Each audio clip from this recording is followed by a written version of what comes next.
सबसे पहले तुम लिखोगे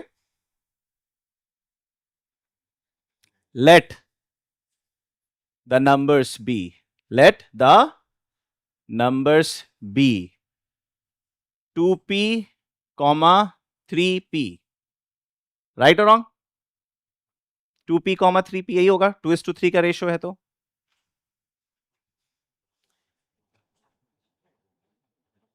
LCM ऑफ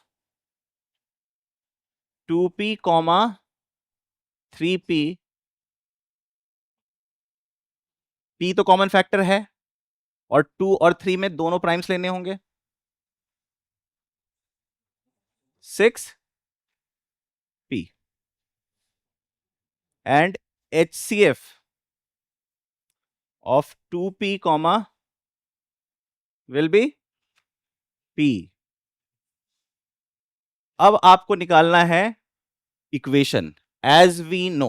क्या लिखोगे? As we know. जब भी कोई रिजल्ट यूज करो तो हमेशा लिखो एज वी नो। इससे क्या पता चलेगा कि एग्जामिनर को कुछ कम्युनिकेट करोगे कि मुझे एग्जैक्टली पता है दिस रिजल्ट। सिंस ये 2 मार्क्स का है इसलिए प्रूफ नहीं करूंगा मैं, राइट और रॉन्ग? तो आप लिखोगे as we know product of two numbers, product of two numbers equals to HCF and LCM of the two numbers. ठीक है, ये लिखोगे, H इंटू एल नहीं लिखोगे, HCF into LCM of two numbers. और प्रोडक्ट ऑफ टू नंबर्स क्या है? एक देयरफॉर आप लिखोगे 2p इंटू 3p, यही है ना? 2p into equals to LCM क्या दे रखा है? 180 into p।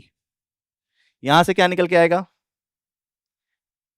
6p square minus 180p equals to, बहुत सारे बच्चे p से p कट कर देते हैं और इसमें सही हो जाएगा क्योंकि p 0 नहीं हो सकता है।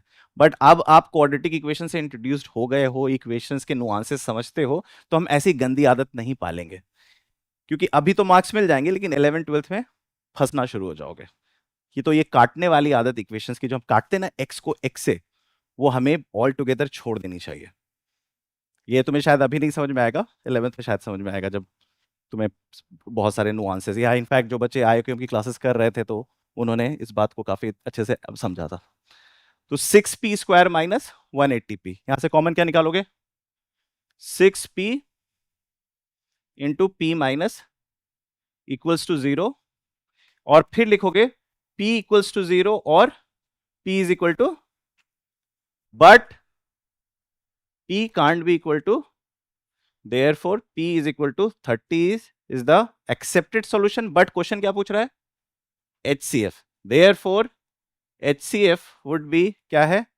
p है, which is equal to answer.